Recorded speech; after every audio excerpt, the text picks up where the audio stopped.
Assassino confesso de uma estudante de 22 anos, morta a facadas em abril do ano passado em Belo Horizonte, é doente mental. Por isso, ele deve ser internado em um hospital psiquiátrico e não preso. A família da vítima não concordou com a sentença e disse que vai recorrer.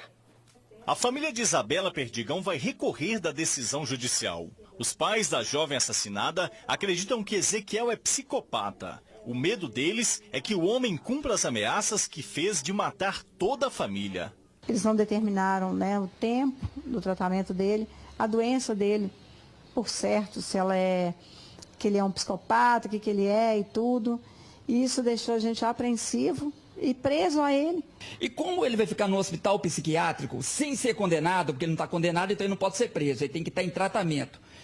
Ele, com o tempo, poderão requerer que ele seja solto para fazer o tratamento em casa, alegando que ele é passivo, que ele está controlado, papapá. E nesse processo todo ele pode ter a chance de ter a liberdade. E tendo a chance de ter liberdade, todo o mental dele vai estar disponível de novo para agir outra vez, porque isso não tem como parar. Além de conviver com a falta da filha, a vida da família mudou radicalmente. Nós mudamos de casa. Minha filha não conseguiu ficar aqui em Belo Horizonte. O meu menino, que ele está fazendo tratamento de autismo, ele teve que intensificar o tratamento com outros profissionais, porque ele pegou trauma de trânsito, trauma de pessoa que para perto dele, trauma de coisas que lembra faca ou qualquer instrumento de agressão. Isabela foi esfaqueada pelo vizinho Ezequiel Miranda da Silva no dia 29 de abril do ano passado, no bairro Coração Eucarístico. No dia do crime, Ezequiel aproveitou que a garagem do prédio estava aberta e foi até o carro, onde estava a Isabela, o irmão de 6 anos e a dona Angélica.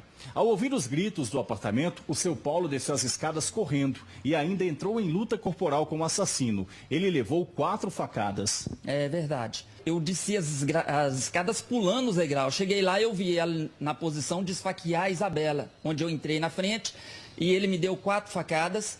E quando ele viu que eu não estava me desfalecendo, ele pegou o revólver e nos intimidou. Ele quebrou o lugar onde havia a tranca para poder abaixar a tranca para entrar no prédio. Então, ou seja, isso é consciente. O fato dele ter um problema psicopata não significa que ele não seja racional.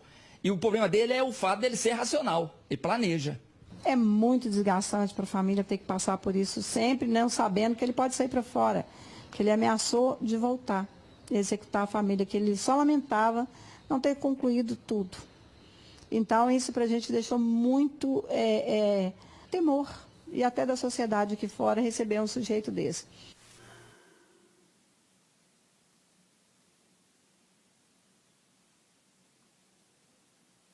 Olá, meus queridos, olá, minhas queridas. Hoje eu estou aqui para me posicionar a respeito desses últimos acontecimentos sobre o caso de minha filha, Isabela Perdigão, e do assassino dela, Ezequiel Miranda.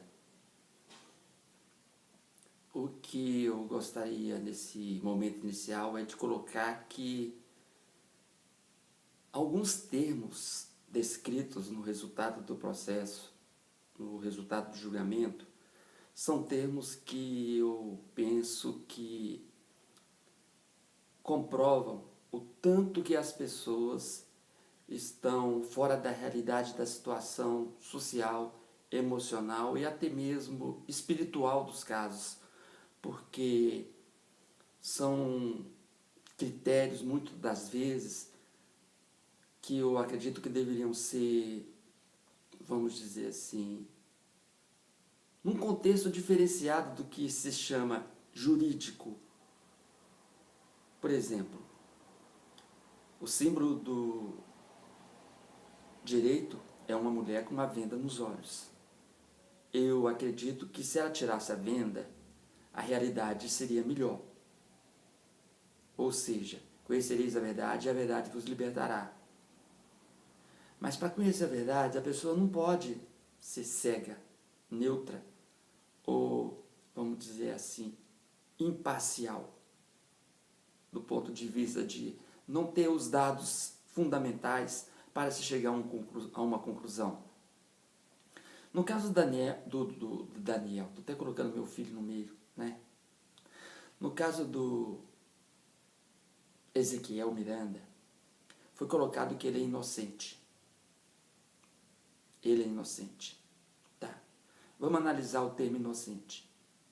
Na essência da coisa, na essência da palavra, inocente significa aquele que não tem maldade. Aquele que não carrega em si a malícia. Isso é inocente. Claro que a palavra ela tem um monte de outros significados, mas a base da palavra é não ter o mal em si. Ou seja, não poderá ser acusado porque o mal não está em si, no inocente. Então vamos analisar o seguinte, Ezequiel. Ezequiel, ele premeditou o crime 3 anos. Ezequiel, ele levou uma faca e levou um revólver. A faca é para matar. O revólver, como era uma réplica, foi para se defender. Por quê? Porque ele queria intimidar. O objetivo do revólver, nesse caso, é intimidação. Ou seja, ele pensou muito bem no sentido de que, se alguma coisa precisasse ser intimidado, uma faca não intimidaria, porque a pessoa correria, a pessoa reagiria, mas diante de uma arma, a pessoa teria que se paralisar, ela teria que ficar parado. Então, como ele não comprou uma arma real, ele não tinha uma arma real, ele levou uma réplica, e uma réplica que era bem próxima de uma real. Isso é premeditação. Se há premeditação para o mal, então ele não é inocente, porque houve uma intenção. O inocente não tem uma intencionalidade, e ele teve a estou falando errado. Ele teve a intencionalidade. Então, ele não pode ser inocente. Se havia alguém inocente nessa história, seria Isabela. Porque ela não esperava o mal. Tanto que as últimas palavras dela, quando ele estava morrendo nos meus braços, foi: Pai, o que é que está acontecendo? Isso são palavras de pessoas inocentes. Ela era inocente. Outra coisa, Ezequiel, ele, vamos dizer assim, não poderia ser chamado de inocente. Se tem um termo para isso, é demente. Demente, sim. Aí eu concordo. Ele poderia ser chamado de demente. Só que aí também tem um outro detalhe. A demência dele, descrita pelo laudo, é uma demência relacionada com uma doença mental indeterminada orgânica. O que significa? Orgânica porque é imaginado que houve em algum momento da vida dele algum tipo de lesão, ou seja, organicidade, que provocou essas reações mentais nele. Então, por isso que é orgânica. E é indeterminada por quê? Porque não sabe o que foi que causou essa doença. Então, é meio vago, né? Ô Paulo, você é homem ou mulher? Não sei. Então, se eu não sou homem, não sou mulher, é indeterminado. Tá? É mais ou menos por aí. Agora, se é causado pelo álcool, no momento em que ele foi preso e foi levado lá para exame, não constou no sangue dele nada de alcoólico e nada que alterasse o sangue dele, ou seja, não tinha álcool e nenhum outro componente que pudesse dizer que ele estaria alterado por causa desse componente. E a gente sabe que quando a gente faz exame de sangue, não importa o que esteja lá, não importa o que a pessoa esteja usado ou tenha usado, aparece no sangue. O sangue dele apareceu normal, ou seja, ele não estava sob a ação de nada, nem de medicamento, nem de tóxico, nem de coisa alguma, né? Então, e outra coisa, imagina se o álcool tem todo esse poder que eles estão colocando a respeito de Ezequiel. A gente correria risco de vida todos os dias, porque um bêbado poderia cismar com a gente, porque ele organicamente estaria com uma descrição dessa do Ezequiel, né? Ele seria um doente mental causado pelo álcool em situações orgânicas indeterminadas. porque o que tem de bêbado aí na rua, principalmente, né, aqui em Belo Horizonte, na área dos metrôs. Então, ali a gente corre vários riscos de vidas. Por quê? Porque a gente pode encontrar um Ezequiel da vida, assim, que está atormentado, que é um débil mental, por ter bebido. Não é isso que acontece, né? Então, o álcool foi uma maneira de se imaginar a possível organicidade da doença. E não é por aí, tá? Eu não entendo de direito, não estudei para direito, eu entendo de psiquiatria, porque eu sou psicólogo, eu sou o Paulo Martins, o psicólogo que teve uma filha assassinada, né? Agora, vamos analisar por um outro ângulo. No Brasil, o doente mental, o chamado doente mental, não pode ser condenado, não pode ser julgado. Por quê? Porque existe aquela fala de que ele não tem responsabilidade sobre as suas ações. Então, ou seja, ele não é considerado preso, ele não foi condenado, ele foi designado a tratamento. Agora, como tratar algo que é lesão, principalmente em relação a cérebro? Vai passar o período todo e ele vai continuar com o mesmo diagnóstico, porque se trata de uma lesão orgânica. E não tem cura. Se for uma lesão orgânica, não tem cura, principalmente se tratando de cérebro. Ele vai ficar lá por um período de tratamento, vai fazer os testes de novo e vai continuar dando, né, o mesmo laudo. Se não der, esse laudo está errado. Se falar assim algum dia, não, ele melhorou, ele está curado, ele teve está errado. Porque isso não acontece na psiquiatria. Tá? Sendo lesão, não. E outra coisa, não existe vagas nos hospitais psiquiátricos. Se não existe vaga nos hospitais psiquiátricos, como é que ele vai ficar preso se ele não foi condenado? Aí a defesa dele poderá requerer um tratamento a domicílio, até abrir uma vaga nos hospitais psiquiátricos. E aí é que mora o perigo. Ele pode até no início continuar o tratamento por lá, depois poderá ser considerado uma pessoa controlável, né, porque ele está tomando medicamento, sem risco para a sociedade, porque ele já habituou a ser controlado pelos medicamentos. E aí há o engano. Por quê? Porque como não há cura, o potencial está todo nele lá pronto para começar de novo.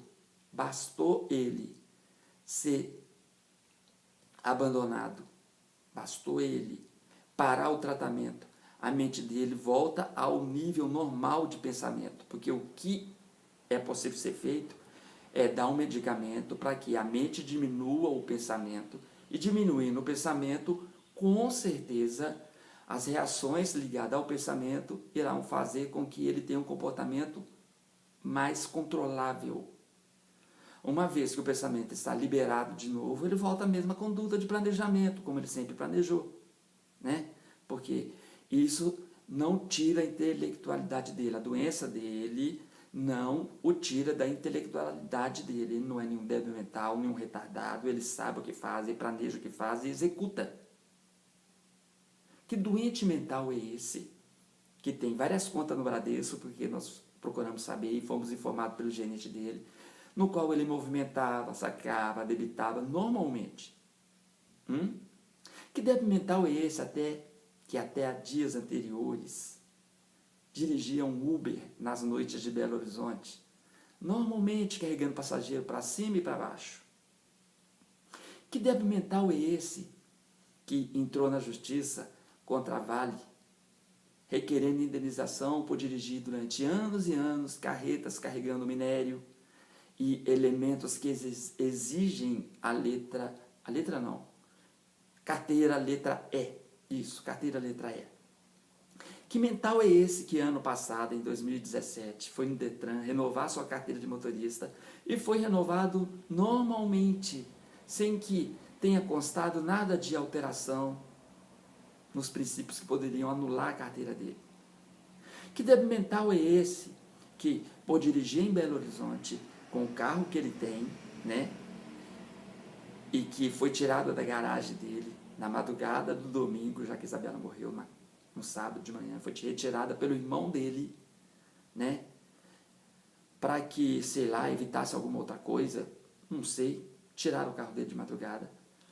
E que dirige em Belo Horizonte e que não foi feita nenhuma perícia para saber se ele se envolveu com algum acidente, né, algum atropelamento, alguma coisa de trânsito relacionado com a mente débil dele, de motorista. Não é verdade? E outra coisa. E aí é para se pensar. Bolsonaro, ele foi atacado por aquele que agora estão também tentando colocar como débil mental. A polícia foi na casa do homem e vasculhou tudo na casa dele, a ponto de achar situações até no lixo. Eu pergunto para vocês, você acha que a polícia pegou alguma coisa na casa do Ezequiel no sentido de tentar comprovar o crime dele? Vocês acham que a polícia fez algum tipo de perícia na casa dele, recolhendo materiais que fosse a nosso favor e contra ele? Um detalhe, naquele domingo de manhã, entre meia-noite e 4 horas da manhã, os próprios vizinhos do apartamento dele nos comunicou e nos comentou que o irmão dele foi lá e retirou todos os pertences dele, limpou o apartamento, retirou o computador, retirou o telefone e retirou tudo através do carro dele que estava na garagem. Que débil mental é esse, ou que problema mental é esse que a perícia não foi lá contar e estudar o histórico dele, regresso, para que realmente houvesse alguma coisa contra ele ou a favor dele? Não deveriam estudar o histórico dele através do próprio ambiente que ele mora? Se lá tinha bebida, se lá, né, tinha alguma coisa alcoólica, se tinha algum tipo de comprimido, algum tipo de remédio, né? Se tinha alguns vídeos interessantes lá que ele poderia estar assistindo, alguma comunicação no telefone diferenciada, né? Um Facebook da vida, um Instagram, sei lá, ele tinha vida social. Não fizeram nada. Não é para se pensar? Pois é. E Bolsonaro fez um comentário. Eu quero que esse homem apodreça na cadeira. Eu não quero que Ezequiel apodreça na cadeira. O meu desejo é que ele, né, reconhecesse o crime dele, se convertesse ao cristianismo, até isso é ansiedade, tá, gente? Porque isso me deixa um pouco alterado. Ficar relembrando isso é triste. Então, eu gostaria que ele se convertesse ao cristianismo, aceitasse Jesus como Salvador, entendesse as verdades bíblicas e fosse um irmão em Cristo, né? Porque para mim, se isso acontecesse, só do remorso dele em ter feito algo errado contra uma cristã, já seria o tamanho suficiente para poder, vamos dizer assim, puni-lo pelo resto da vida por ter feito algo contra Deus na vida de Isabela, tirando a vida dela, que só pertencia a ela e a Deus. Mas isso não será possível. Por quê? Porque ele existe como um doente orgânico indeterminado. Então eu não gostaria que ele apodrecesse na cadeia, mas eu não gostaria também que ele fosse solto. E ele não está condenado, ele está em tratamento. Esta é que é a questão. E existe uma promessa dele, tá, com testemunhas, de que assim que ele for solto, ele vai nos procurar de novo. Ele vai nos procurar de novo, porque ele quer a família exterminada. Então, só Deus para ter misericórdia. Só Deus para ter misericórdia. Tá? Então existe, né, essa determinação judicial que ele vai ficar em tratamento durante 3 anos e logo em seguida, após os 3 anos, a cada 1 ano, ele passará de novo por avaliação. Só que ele não está condenado. Ele não está condenado. Se fosse nos Estados Unidos, ele seria julgado, condenado, e aí sim ele faria o tratamento condenado. E se no processo de cura, né, ficasse comprovado que realmente o que ele fez não poderia ser, vamos dizer assim, condenado, porque agora ele estaria são, e naquele momento ele não poderia responder pelos seus atos, aí sim ele teria a liberdade dele. Caso contrário, continuar preso, e corríamos risco até de ser preso por prisão perpétua ou mesmo morte, porque lá tem a pena de morte, né?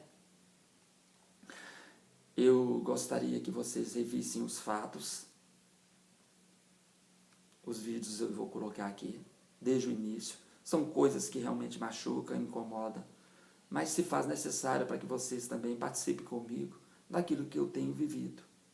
E se vocês julgarem interessante que a sociedade continue a bater nessa mesma tecla que nós estamos batendo, compartilhem, viralizem isso. E quem sabe, né, isso possa chegar lá na Presidência da República com mais um testemunho de que o judiciário também precisa ser mudado, no sentido de punição e de correção. Bolsonaro sofreu o atentado. Eu também levei 4 facadas, só que as minhas facadas não foram profundas, né? Elas foram superficiais, o que me livrou da morte, tá? Mas o da Isabela foram 3 facadas profundas, a ponto de destruir internamente toda a possibilidade dela sobreviver. E ela, no processo de tentar ser salva por mim, vira para mim e pergunta: pai, o que é que está acontecendo? Eu viro para ela e digo: filha, você foi esfaqueada. Ela vira a cabeça de lado e morre. Quanta coisa na vida morre nos nossos braços e a gente não pode fazer nada. E é o que a gente ama, o que a gente sonha, o que a gente acredita. Então, nessas eleições, o meu voto foi para a esperança. O meu voto foi para conhecereis a verdade, e a verdade vos libertará. O meu voto não foi para o Bolsonaro. O meu voto foi para a justiça, foi para a verdade. Foi para o lado cristão que ele está praticando. Deus é amor, mas Deus também é justiça. E não é porque uma pessoa errou que ela não vai pagar pelo que ela plantou. Ela pode ser perdoada no fato, mas ela tem que pagar pelo ato. Que Deus os abençoe, que Deus os guarde, que Deus tenha sobre si a tua face e te dê a paz. Compartilhem se achar que merecemos esse comentário ou que realmente é justo o que eu estou falando. E obrigado por mais esse dia. A família da jovem Isabela Perdigão, assassinada no ano passado por um vizinho aqui na capital, vai recorrer da decisão da Justiça, que considerou o réu inimputável. Inimputável, o Ezequiel Miranda, terá que passar pelo menos 3 anos por tratamento por conta de uma doença mental. Ele, você lembra, foi lá, invadiu, ele ficava olhando pela janela do edifício, né, vigiando a menina, e quando uma menina estava sozinha um dia, entrando no carro, ele foi lá e matou a menina. Agora está considerando aí essa moça aqui, olha que moça bonita que acabou morrendo, né, infelizmente. Agora a Justiça diz que o problema dele é mental. Vamos saber aí toda a história. A decisão da Justiça revoltou a família. Eu tenho medo por mim, pela minha outra filha, que já nem está no país por causa dele, e ainda pela minha família e meu esposo. Isabela Perdigão tinha 21 anos e foi assassinada em abril de 2017 por um vizinho. A estudante de economia e a família moravam neste prédio, no bairro Coração Eucarístico. Ezequiel Miranda da Silva, de 41 anos, morava no edifício ao lado. No dia do crime, a família se preparava para sair de carro quando o vizinho invadiu a garagem e atacou a estudante com uma faca. Quando a gente entrou dentro do carro, a gente já deparou com esse homem abrindo a porta do carro, segurando a minha filha, travando ela aqui assim e esfaqueou ela 3 vezes. Do apartamento, o pai ouviu a gritaria e desceu correndo. Ele tentou defender a filha. Enquanto o pai de Isabela tentava conter Ezequiel, a mãe e a filha mais velha subiram até o apartamento e se esconderam nos banheiros. Ezequiel foi atrás, arrombou a portaria do prédio e a porta da sala, quebrou uma televisão e tentou colocar fogo no sofá. Quando a polícia militar chegou, Ezequiel ainda estava no apartamento. Ele foi preso em flagrante. Na delegacia, disse que o alvo era Isabela. Meu objetivo era ela, né? De acordo com a família, o Tribunal de Justiça entendeu que Ezequiel é inimputável por causa de uma doença mental. Por isso, foi absolvido. Diante das ameaças de que deseja matar toda a família, a juíza responsável pelo processo aplicou uma medida de segurança, que consiste na internação dele em um hospital psiquiátrico por um período mínimo de 3 anos. O pai de Isabela, que é psicólogo, discorda da decisão. Segundo ele, a doença de Ezequiel é incurável e ele teme pela segurança da família. O risco é real, tá? Ele ser considerado pelo comportamento dele uma pessoa já aceitável socialmente, ser liberado para poder continuar a fazer o tratamento em casa, uma vez que ele não está condenado, ele está em tratamento, e ele voltar de novo a me procurar com a minha família no sentido de vingança, já que ele planejou isso 3 anos, a juíza deu mais 3 anos para ele planejar de novo, né? Teoricamente, porque vai ficar 3 anos em tratamento com possibilidade de sair por não ter vaga lá no hospital. Então é uma coisa que a gente está o tempo todo em estresse, porque a gente não sabe o que vai acontecer. Esse psiquiatra forense afirma que, de acordo com a sentença, o tratamento a Ezequiel será num hospital psiquiátrico instalado num presídio. É como se fosse um hospital, vai médico todo dia, enfermagem, cuidando. Só que a pessoa, onde ela está morando, entre aspas, é como se fosse uma cela, é uma segurança, existe todo um corpo de segurança, como se fosse uma unidade, um presídio comum. Ainda segundo ele, a juíza aplicou o tempo máximo de internação previsto pela legislação, que é de 3 anos. Os exames periódicos que serão realizados no detento, depois deste período, mostrarão o risco que ele representa à sociedade. A partir de 3 anos, ele poderá ser reavaliado periodicamente. Mas o que acontece? O risco, o que se reavalia? O risco dele cometer novo crime, novo delito, em função, em decorrência, em consequência ao adoecimento mental que ele padece. Se esse adoecimento mental for crônico, incurável, como é o caso desse indivíduo, isso não quer dizer que a pessoa possa estar estabilizado satisfatoriamente e continuar o tratamento dele ambulatorialmente. Né? Então vai se ver no exame de sensação de periculosidade, que chama esse exame verifica esse risco. E se esse risco não tiver de forma muito clara, muito segura, controlado, reduzido ou até abolido, ele não tem esse parecer, essa conclusão pericial ao juiz para que ele possa sair do regime hospitalar para o regime ambulatorial de tratamento. O advogado da família garante que vai recorrer da decisão. Nós entendemos que ele é psicopata. Ele se trata de uma pessoa fria, calculista, uma pessoa capaz de articular e não demonstra em momento algum arrependimento.